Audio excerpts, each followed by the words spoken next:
In a dramatic turn of events, Bangladesh's Prime Minister Sheikh Hasina's 15-year reign has come to an end following weeks of protests against her government over the quota for descendants of the 71 War of Independence. Jubilant crowds took to the streets to celebrate the news, with some storming the Prime Ministerial palace, looting and vandalizing parts of her former residence. Hasina's resignation and departure has created a leadership vacuum, leading to a situation described as quote-unquote uncharted territory. Since then, the army has announced that an interim government will be formed in Bangladesh until elections are announced. Although her whereabouts were initially unknown, Sheikh Hasina has taken safe haven in India for now. Meanwhile, External Affairs Minister Dr. S. Sheikh has issued a statement in Parliament sharing that India had received a request for movement of the former Bangladeshi Prime Minister to our country on a very short notice. In the next few minutes, viewers, we are going to take a deep dive into the circumstances that led Sheikh Hasina's prompt departure from Dhaka and her entire travel trajectory all the way to India. The situation in Bangladesh had been volatile and dangerous for a few weeks after the protests resumed. We are then getting to know that thousands of students had entered Dhaka via the Ghazipur border, which aggravated the overall situation in the capital city of Bangladesh. Sources are also indicating that Sheikh Hasina held a meeting with the Army's National Security Council at 1 p.m. to comprehend the gravity of the situation and secure her own well-being.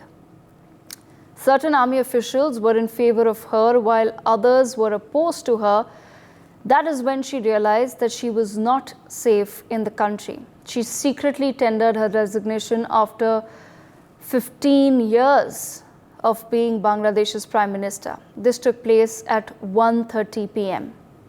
She was forced to depart very promptly. In fact, reports are indicating that she had a whole 45 minutes simply to flee from Dhaka. At 2:30 p.m., Sheikh Hasina and her sister took a Lockheed C-130J Hercules military transport jet via flight Ajax 1431 from the Prime Minister's office in Dhaka. This has become the most tracked flight in the world.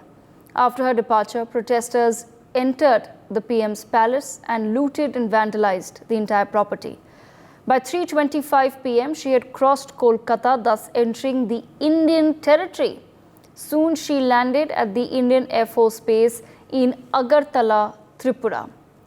Sources are indicating that she was then directly, in fact, heading to London. However, amidst those rumors, the helicopter trajectory went untraceable, close to Lucknow.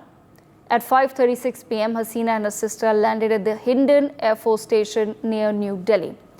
Subsequently, at 7:15 p.m., National Security Advisor Ajit Doval met with Sheikh Hasina at the Air Force Station.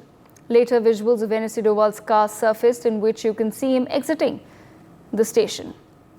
At 8:30 p.m., India's top security body, headed by Prime Minister Modi, met on the situation in Bangladesh.